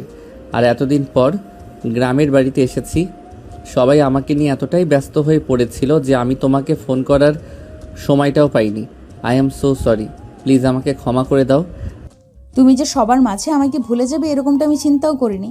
আমি তো ভেবেছিলাম 1000 মানুষের মধ্যেও তুমি আমাকে খুঁজে নেবে, কিন্তু এখন দেখছি আমার ধারণা সম্পূর্ণ ভুল। যাই হোক, এখন রাখি, ঘুমাবো, খুব ঘুম পাচ্ছে। এই বলে অভিমানী রিহা ফোনটা কেটে দেয়। আর এদিকে হৃদয় কিছুই বুঝতে পারছে না রিহা এগুলো কি বলল, আর কেনই বা সে এরকম কথা বলল। যাই হোক, হৃদয় এসব কিছু চিন্তা না করে বিছানায় শুয়ে ঘুমিয়ে পড়ল। এরপর দেখতে দেখতে আরও 2 দিন সময় কেটে গেল। আর এদিকে রিহার মনের মধ্যে অস্থিরতা বাড়তে শুরু করলো। সে কোনোভাবেই হৃদয়কে ছাড়া থাকতে পারছিল না, তাই সে বারবার হৃদয়কে ফোন করতে থাকে। হৃদয়, তুমি ঢাকায় ফিরে আসো, আমার একা একা থাকতে ভালো লাগছে না, প্লিজ তুমি ঢাকায় চলে আসো। আরে বাবা, ওখানে তোমার কত বন্ধু বান্ধব আছে, তাদেরকে নিয়ে তুমি একটু বাইরে থেকে ঘুরে এসো, তাহলেই ভালো লাগবে। তুমি তো জানোই এতদিন পর বাড়িতে এসেছি। এখন কি চাইলেই আমি চলে আসতে পারবো নাকি? সবার সঙ্গে সময় কাটাচ্ছি, কেউ তো আমাকে আসতে দিতে চাইছে না। তাহলে আমি কি করব সেটা তুমিই বলো। আমি কোনো কিছু জানি না আর জানতেও চাই না। আমি কাল সকালের মধ্যেই তোমাকে ঢাকায় দেখতে চাই। আর যদি ঘুম থেকে উঠে তোমাকে দেখতে না পাই, তাহলে আমি নিজেই তোমার কাছে চলে আসব, কারণ তোমাকে ছাড়া আমার থাকতে খুব কষ্ট হচ্ছে। এই বলে হৃদয় কে কোনো কথা বলার সুযোগ না দিয়ে রিহা ফোনটা কেটে দিল। আর এদিকে হৃদয় এসব কিছু নিয়ে চিন্তা করছে। যাই হোক ভিউয়ার্স, চলুন কথা না বাড়িয়ে মূল গল্পে ফিরে আসি। রিহার এসব কথাবার্তা শুনে হৃদয় তখন তার আম্মুর কাছে গেল আর তার আম্মুকে বলল, আম্মু, আমি কাল সকালে ঢাকায় চলে যাব। এইসব তুই কি বলছিস বাবা? তুই তো সেদিন বলেছিলি ভার্সিটি 15 দিনের ছুটি দিয়েছে, কিন্তু এখন তুই বলছিস তুই কাল সকালে ঢাকায় চলে যাবি। এতদিন পর বাড়িতে আসলি, আমাদের সঙ্গে আর কটা দিন থাক না। না আম্মু, আমি আর থাকতে পারবো না। আসলে তো আমি নিজেও চিন্তা করে এসেছিলাম যে এবার বেশ কয়েকদিন থাকবো গ্রামের বাড়িতে আর তোমাদের সঙ্গে খুব ভালো সময় কাটাবো, কিন্তু সেটা আর হবে না আম্মু। কারণ গতকালকেই আমার ভার্সিটি থেকে ফোন এসেছে, আমাদের সেমিস্টার 1 সপ্তাহ আগে থেকে শুরু হবে, তাই আমাকে চলে যেতে হবে। কিছু করার নেই। ঠিক আছে বাবা, কোনো সমস্যা নেই। তোকে তো ওখানে পড়াশোনা করানোর জন্যই পাঠিয়েছি। এখন তো পড়াশোনা বাদ দিয়ে বাড়িতে এসে বসে থাকলে চলবে না। ঠিক আছে, তুই চলে যা। এরপর হৃদয় নিজের রুমে চলে আসে আর বিছানায় শুয়ে ঘুমিয়ে পড়ে। পরের দিন ফজরের নামাজের আজান দিতেই হৃদয় ঘুম থেকে উঠে গেল। তারপর নামাজ পড়ে আর ঢাকায় যাওয়ার জন্য তৈরি হয়ে নিল। পরের দিন ফজরের নামাজের আজান দিতেই হৃদয় ঘুম থেকে উঠে গেল। তারপর নামাজ পড়ে আর ঢাকায় যাওয়ার জন্য তৈরি হয়ে বেরিয়ে পড়ল। সকাল 7টার বাসে ঢাকায় চলে আসে আর তার সেখানে এসে পৌঁছাতে প্রায় দুপুর 1টার মতো বেজে গেল। এদিকে রিহা ড্রয়িং রুমে বসে তার জন্য অপেক্ষা করছে। হৃদয় বাড়ির সামনে এসে যখন কলিং বেলে চাপ দিল, তখন রিহা দৌড়ে এসে দরজাটা খুলে দেয়। আর হৃদয়কে দেখতে পেয়ে সে হৃদয়কে দৌড়ে গিয়ে জড়িয়ে ধরে আর বলতে থাকে, এতদিন তুমি কিভাবে ছিলে আমাকে একা ফেলে? তোমার কি একটু কষ্ট হয়নি নাকি? রিহার এরকম আচরণে হৃদয় কি করবে কিছুই বুঝতে পারছে না, কারণ সে কখনো এটা আশাই করেনি যে রিহা তার সঙ্গে এরকমটা করবে। যাই হোক, তারপরও সে নিজেকে কোনো রকম সামলে নিয়ে রিহাকে বলতে লাগলো। এই বলে হৃদয় রিহাকে কোনো রকমে নিজের কাছ থেকে ছাড়িয়ে নিল আর তারপর রিহাকে ধরে এনে সোফায় বসালো। আর এদিকে সে নিজের রুমে চলে গেল। ব্যাগটা রেখে ফ্রেশ হয়ে নিল, তারপর ড্রয়িং রুমে চলে আসে। রিহা তখনও সেখানে বসে আছে। হৃদয় তখন বলতে থাকে, রিহা, কি হচ্ছে এসব? তুমি আমাকে জড়িয়ে ধরেছো কেন? প্লিজ তুমি আমাকে ছেড়ে দাও। এটা তোমার বাড়ি আর এখানে যে কোনো সময় যে কেউ চলে আসতে পারে। আর তোমাকে আমাকে এভাবে দেখে ফেললে সবাই আমাদের নিয়ে ভুল কিছু চিন্তা করবে। যার যা চিন্তা করার দরকার সে তাই করুক, তাতে আমার কিছুই যায় আসে না। কিন্তু তুমি যতক্ষণ আমার কথার উত্তর না দিবে ততক্ষণ আমি তোমাকে ছাড়ছি না আর ছাড়বও না। তুমি কি করেছিলে আমাকে ছাড়া এতটা দিন? প্লিজ রিহা, তুমি আমাকে ছাড়ো, আর তারপর আমি তোমার সকল প্রশ্নের উত্তর দিচ্ছি। কিন্তু এখন আর তুমি আমাকে এভাবে জড়িয়ে ধরে রেখো না। প্লিজ ছাড়ো আমাকে। আচ্ছা রিহা, তোমার কি হয়েছে বলো? তোমার কি মাথায় কোনো সমস্যা হয়েছে নাকি? এই একদম ফালতু কথা বলবে না। একদম তুমি আমাকে পাগল প্রমাণ করার চেষ্টাও করবে না। আমি সম্পূর্ণ ঠিক আছি, আমার মাথায় কোনো সমস্যা হয়নি। কিন্তু আমি তোমার কথা বিশ্বাস করতে পারছি না। আমার মনে হয় তোমার মাথায় কোনো সমস্যা হয়েছে, যার কারণে তুমি এরকম পাগলের মতো আচরণ করছো। আচ্ছা ঠিক আছে, বাদ দাও।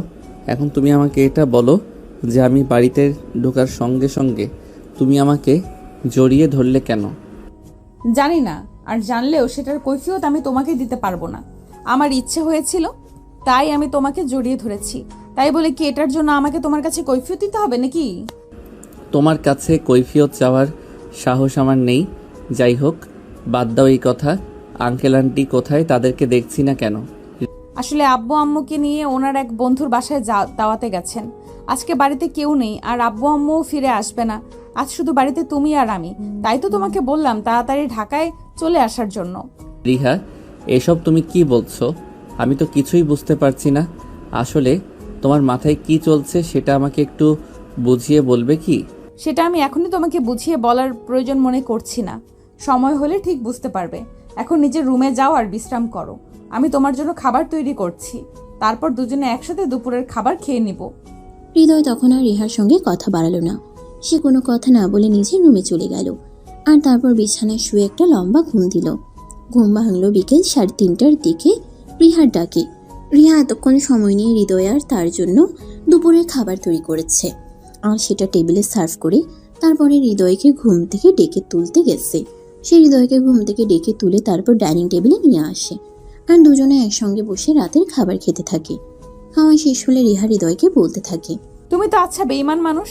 আমি তোমার জন্য এত কষ্ট করে রান্না করলাম, একবার অন্তত আমাকে ধন্যবাদ তো দিতে পারতে, সেটাও করলে না।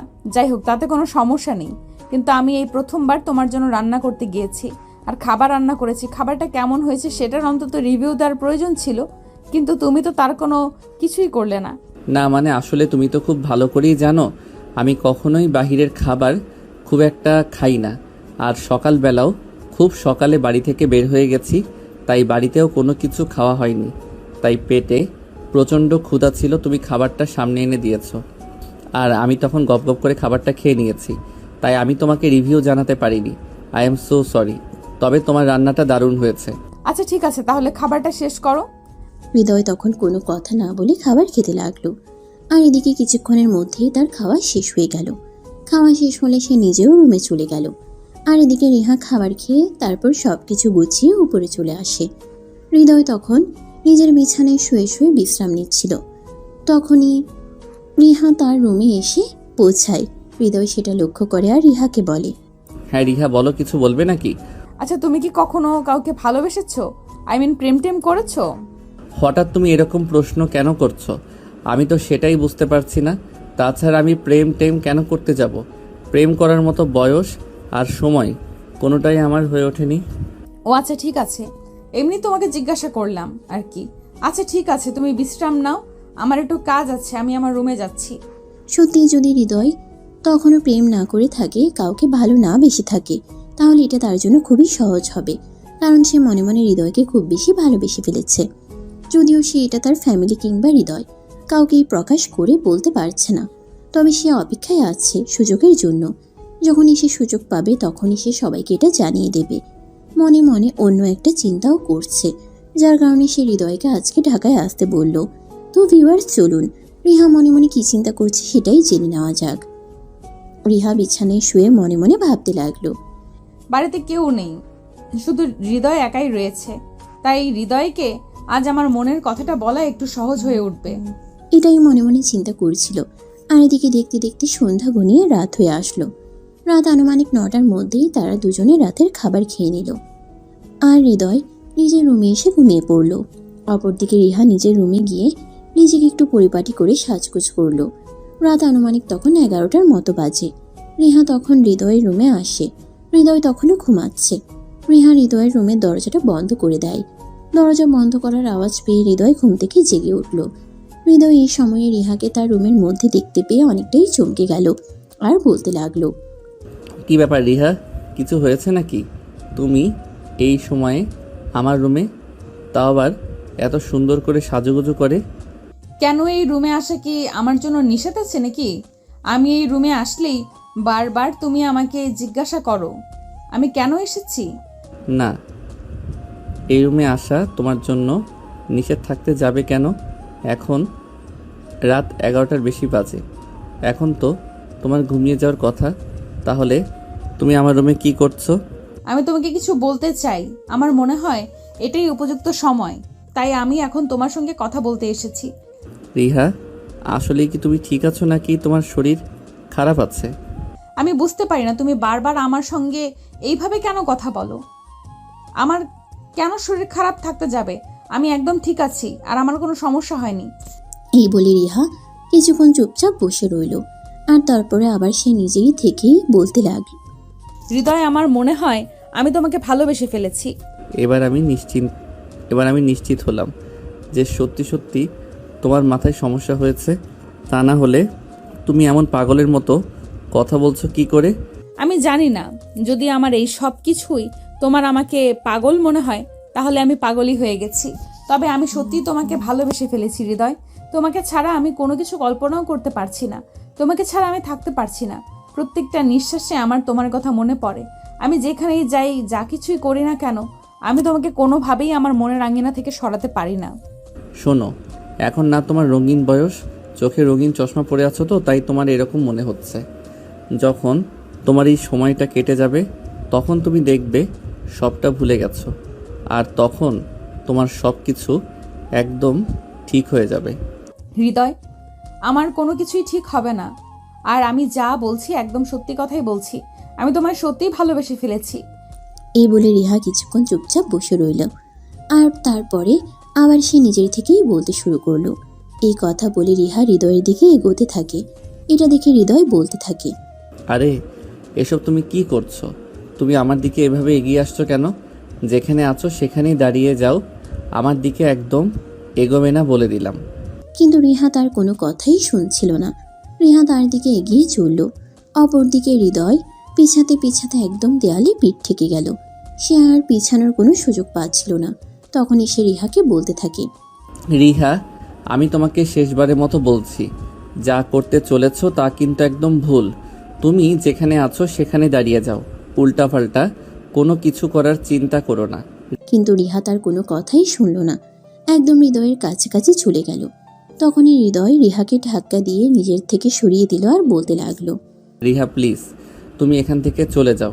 আমি চাই না তোমার সঙ্গে খারাপ আচরণ করতে, তাই তুমি তোমার সঙ্গে খারাপ আচরণ করতে বাধ্য করো না আমায়।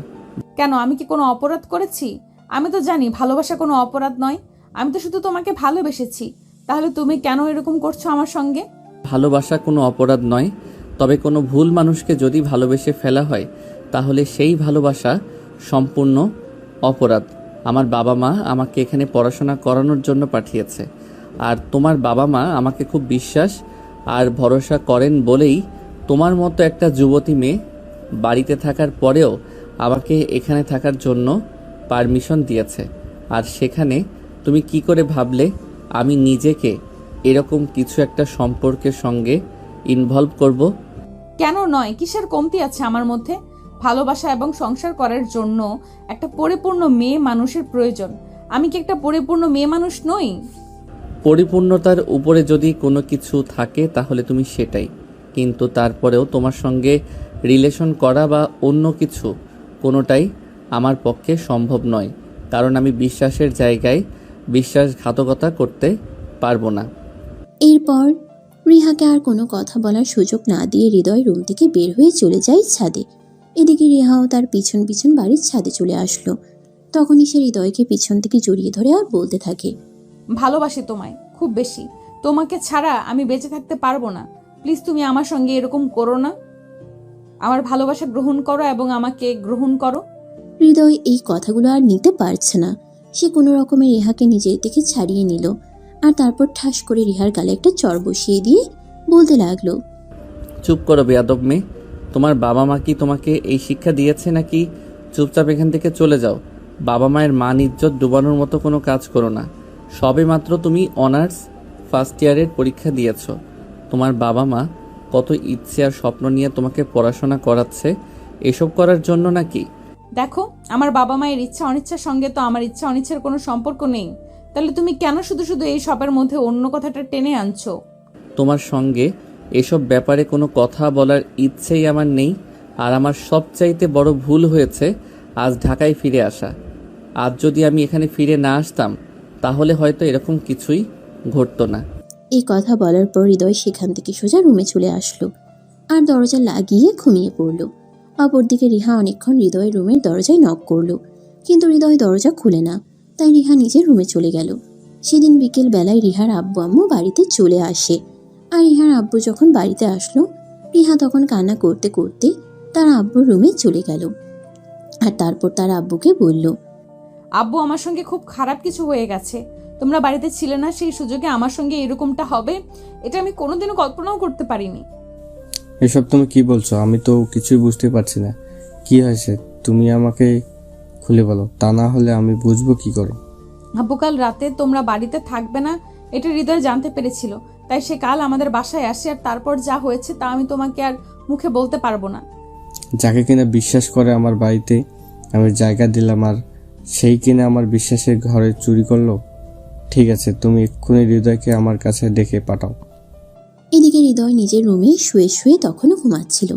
রিহা তখন হৃদয়ের রুমে দরজায় নক করলো আর বলতে লাগলো, এই হৃদয়, কি হলো? তুমি কি এখনো ঘুমাচ্ছ? কেন? আবু বাড়িতে এসেছে, তোমাকে ডাকছে, তাড়াতাড়ি নিচে চলো। আচ্ছা ঠিক আছে, তুমি যাও, আমি 2 মিনিট পরে আসছি। রিহা তখন চলে গেল। আর এদিকে হৃদয় বিছানা থেকে নেমে হাত মুখ ধুয়ে তারপর নিচে আসলো। রিহার আব্বুকে দেখে বলতে লাগলো, আসসালামু আলাইকুম আঙ্কেল, কেমন আছেন আপনি? আর বাসায় কখন আসলেন? চুপ কর বেয়াদব মার্কা ছেলে, তোকে আমি বিশ্বাস করে আমার বাড়িতে থাকতে দিয়েছিলাম, আর তুই কিনা আমার সঙ্গে এত বড় বিশ্বাসঘাতকতা করলি। তুই আজকে এই মুহূর্তে আমার বাড়ি থেকে বের হয়ে যাবি। আমি তোকে এখানে আর এক মুহূর্ত দেখতে চাই না। রিহার আব্বুর কথা শুনে হৃদয় অনেকটাই চমকে গেল। সে বুঝতে পারলো না রিহার আব্বু এসব কি বলছে। তখন সে রিহার আব্বুকে বলতে লাগলো, কি হয়েছে আঙ্কেল? আমি তো কিছুই বুঝতে পারছি না। আপনি আমার সঙ্গে এরকম আচরণ কেন করছেন? আপনি তো কখনোই আমার সঙ্গে রাগ করে একটা কথাও বলেন না, তাহলে আজ এভাবে কথা বলার কারণটা কি? এখন নেকা সাজা হচ্ছে। তুই আমার এত বড় সর্বনাশ করছিস, তোর একটাবারও বড় বুক কাঁপলো না? আমার এত বড় একটা সর্বনাশ করতে তুই কি করে পারলি আমার মেয়ের সঙ্গে এরকমটা করতে? মানে আঙ্কেল, এসব আপনি কি বলছেন? আমি আবার আপনার মেয়ের সঙ্গে কি করলাম? এটা আপনি ভাবলেন কি করে আপনার মেয়ের সঙ্গে আমি উল্টাপাল্টা কিছু করব? আব্বু, হৃদয় একদম মিথ্যা কথা বলছে। আমি তোমাকে যা বলেছি সবটাই সত্যি বলছি। আমি তো তোমার মেয়ে, আমি কি কোনোদিন তোমার সঙ্গে মিথ্যা কথা বলতে পারি? সে আমার সঙ্গে খুব খারাপ কাজ করেছে, আমার কাছ থেকে আমার সর্বস্ব ছিনিয়ে নিয়েছে। রিয়া, তুমি চুপ থাকো, তোমাকে কোনো কথা বলতে হবে না। যা করার আমিই করব। এই বেয়াদবটাকে আমি আজকেই বাড়ি থেকে বের করে দেবো, আর তারপরে এমন অবস্থা করব যেটা তুমি কল্পনাও করতে পারবে না। রিহা, এসব তুমি কি বলছো? আমি আবার তোমার সঙ্গে কি করলাম? তুমি কেন আমার সঙ্গে এরকম করছো? আমায় এই বাড়িতে থাকাতে যদি তোমার কোনো সমস্যা হয় তাহলে সেটা তুমি আমাকে সরাসরি বলো, আমি এখান থেকে চলে যাব, কোনো কথা বলবো না। কিন্তু তুমি দয়া করে আমায় কোনো অপবাদ দিও না। তুমি আমার সঙ্গে খারাপ কাজ করতে পেরেছো, সেখানে কোনো সমস্যা নেই, আর আমি সেটা আমার ফ্যামিলির মানুষকে জানিয়ে দিলাম, এতে তোমার খুব সমস্যা হচ্ছে? আব্বু, তুমি প্লিজ এর কথা বিশ্বাস করো না। আমি তোমাকে যেটা বলছি একদম সত্যি কথাই বলছি। এ আমার সঙ্গে খুব খারাপ কিছু করেছে। হৃদয় তখনও বুঝতে পারছে না তার সঙ্গে এসব কি হতে চলেছে, আর রিহা এসব কথা কেনই বা বলছে। অপরদিকে রিহার আব্বু তখনই হৃদয়কে বলতে লাগলো, এই বেয়াদবের বাচ্চা, তুই এক্ষুনি আমার বাড়ি থেকে বের হয়ে চলে যা, তারপর আমি তোর ব্যবস্থা করব। তুই যদি আজ আমার বোনের বাড়ির আত্মীয় না হতি তাহলে দেখতে পারতি আমি তোর কি অবস্থা করতাম। এসব তুমি কি বলছো আব্বু? ওকে আমি এখান থেকে চলে যেতে দিবে? তোমার মেয়ের সঙ্গে ও যা করেছে এর পানিশমেন্ট তো ওকে পেতেই হবে। আমি একে বিয়ে করব, তুমি তো বুঝতেই পারছো। এ আমার সঙ্গে যা কিছু করেছে, এরপর আমি আর অন্য কাউকে বিয়ে করব কি করে? তাছাড়া মানুষজন যদি জানতে পারে তাহলে কি কোনো ভদ্র ফ্যামিলির ছেলে আমাকে বিয়ে করতে চাইবে? তুমি এই সব কিছু নিয়ে কেন চিন্তা করবে না? তুমি তো আর কোনো কিছু করনি। যা করার তা তো এই অসভ্য ছেলেটাই তোমার সঙ্গে করেছে, তাই তুমি কোনো চিন্তা করো না। না আব্বু, একদমই তা নয়। ওকে যদি শাস্তি পেতে হয় তাহলে আমাকেই বিয়ে করতে হবে। ও কেন আমার কাছ থেকে আমার সবকিছু ছিনিয়ে নিল? তার ফল তো ওকে ভোগ করতেই হবে। তাই তুমি আজকে ওর সঙ্গে আমার বিয়ের ব্যবস্থা করো, তা না হলে ও এখান থেকে পালিয়ে যেতে পারে। তুমি এরকম একটা বজ্জাত ছেলেকে বিয়ে করবে? না, কখনোই আমি এটা হতে দিতে পারি না। তুমি আমার মেয়ে, এরকম একটা খারাপ ছেলের সঙ্গে আমি কখনোই তোমার বিয়ে দেব না। না আব্বু, আমি যা করছি একদম চিন্তা ভাবনা করেই বলছি। ও যখন আমার সঙ্গে এরকমটা করেছে তাহলে ওকেই বিয়ে করতে হবে আমাকে। এরপর আমি ওকে হারে হারে বোঝাবো আমার সঙ্গে এরকমটা করার ফল কি। রিহা, তুমি আমার নামে কেন মিথ্যা অপবাদ দিচ্ছ? কেন সত্যটা সবার সামনে বলছো না? এরপর হৃদয় কিছু একটা বলতে চাইছিল, কিন্তু রিহার আব্বু তাকে ধমক দিয়ে থামিয়ে দিল আর বলতে লাগলো, চুপ কর বেয়াদব মার্কা ছেলে, আর একটাও কথা বলবে না। আমার মেয়ে একদম ঠিক কথাই বলেছে, তোকে বিয়ে করতে হবে আমার মেয়েকে, এবং আজকেই বিয়ে করতে হবে। এই বলে তখনই রিহার আব্বু হৃদয়ের বাড়িতে এবং কাজে অফিসে ফোন করলো। হৃদয়ের বাড়ি থেকে সবাই কিছুক্ষণের মধ্যে সেখানে চলে আসে। তারা কেউ এটাই ভাবতে পারছে না যে হৃদয় এরকমটা করতে পারে। সবাই হৃদয়ের উপর প্রচণ্ড অভিমান নিয়ে আসছে, কিন্তু হৃদয় কাউকে কিছু বলতেও পারছে না, কারণ সে যদি এখন কাউকে কিছু বলতে চায় তাহলে হিতে আরও বিপরীত হতে পারে। তাই এই মুহূর্তে চুপ থাকাটাই উত্তম। আর এদিকে দেখতে দেখতে তাদের বিয়ের কাজ সম্পূর্ণ হয়ে গেল। রাত 11টা বাজে। হৃদয় রুমে বসে আছে, আর তখনই রিহা রুমের মধ্যে প্রবেশ করলো। রিহাকে দেখেই হৃদয় বলতে লাগলো, তুমি কেন করলে আমার সঙ্গে এরকম? আমি তোমার কি ক্ষতি করেছিলাম যার কারণে তুমি আমার সঙ্গে এরকম করেছো? তুমি আমার যে ক্ষতি করেছো তার মাসুল আমি কোনোভাবেই নিতে পারতাম না। তুমি আমার মনটা চুরি করে নিয়েছো, আমাকে তোমার প্রেমে পড়িয়েছো, আর এখন কিনা তুমি আমাকে ভালোবাসা দিতে অস্বীকার করছো। তাই আমি এরকমটা করতে বাধ্য হয়েছি। হ্যাঁ, সেটা ঠিক আছে, কিন্তু তাই বলে তুমি আমাকে সবার সামনে এভাবে কলঙ্কিত করলে। সবাই আমাকে ভুল বুঝলো, কেউ তো সত্যটা জানতে চাইলো না। সবাই যদি সত্যটাই জানতে চাইতো তাহলে কি আমি তোমাকে পেতাম? তোমাকে তো আমার কখনোই পাওয়া হয়ে উঠতো না। তুমি তো অচিরেই আমার জীবন থেকে হারিয়ে যেতে। তাই আমি আর এটা করতে পারলাম না। আমাকে সামান্য একটু ছলনার আশ্রয় নিতে হলো। আর ভালোবাসার জন্য এটুকু করাটা খুব বেশি কিছু নয়। ঠিক আছে, এতক্ষণ তোমার যা ইচ্ছে হয়েছে তুমি তাই করেছো, কিন্তু এখন আমার যা ইচ্ছে হবে আমি তাই করব। তোমায় বিয়ে করেছি, ঠিক আছে, তাই বলে তোমাকে আমার স্ত্রীর অধিকার আমি কখনোই দেব না। তো তুমি কি ভেবেছো তুমি আমাকে স্ত্রীর অধিকার না দিলে আমি তোমাকে ছেড়ে দেব? এটা কখনোই না। তোমাকে যখন আমি আমার করে নিয়েছি তখন বাকিটাও আমি আমার মতো করে আদায় করে নিতে পারবো। এসব ব্যাপারে তোমাকে কোনো চিন্তা করতে হবে না মিস্টার হৃদয়। রিহা যখন কোনো কাজ করে তখন তার ভবিষ্যতে কি হবে সেটা সে চিন্তা করেই বুঝতে পেরেছেন মিস্টার হৃদয়। মানে তুমি কি বলতে চাইছো? আমি কিছুই বুঝতে পারছি না। আপনাকে সব বুঝতে হবে না, আমি আপনাকে বুঝিয়ে দেব। চলুন তো এবার। এই বলে রিহা তখনই হৃদয়কে ধাক্কা দিয়ে বিছানার উপরে ফেলে দিল, আর সে হৃদয়ের বুকের উপরে উঠে বসলো। এটা দেখে হৃদয় বলতে লাগলো, আরে এসব তুমি কি করছো? তুমি আমার বুকের উপর উঠে বসেছো কেন? আমার তো নিঃশ্বাস নিতে কষ্ট হচ্ছে। প্লিজ তুমি আমার বুকের উপর থেকে নামো। না মিস্টার হৃদয়, এটা আর কখনো হবে না। আপনি তো বলেছেন আপনি আমাকে অধিকার দেবেন না, তাই আমার অধিকার আমি নিজেই আদায় করে নেব। এরপর রিহা হৃদয়কে আর কোনো কথা বলার সুযোগ না দিয়েই তার ঠোঁট দুটো নিজের দখলে নিয়ে নিল, আর ইচ্ছে মতো কিস করতে লাগলো। এভাবেই শুরু হলো তাদের দুষ্টু মিষ্টি একটা প্রেমের গল্প। আমাদের আজকের গল্পটা এই পর্যন্তই ছিল। আমাদের এই গল্পটা আপনাদের কাছে কেমন লেগেছে তা সবাই কমেন্ট করে জানাবেন। কিন্তু সবাই ভালো থাকবেন, সুস্থ থাকবেন। আবার দেখা হবে নতুন কোনো একটা প্রেমের গল্পে। সে পর্যন্ত সবাই অপেক্ষায় থাকুন। আল্লাহ হাফেজ।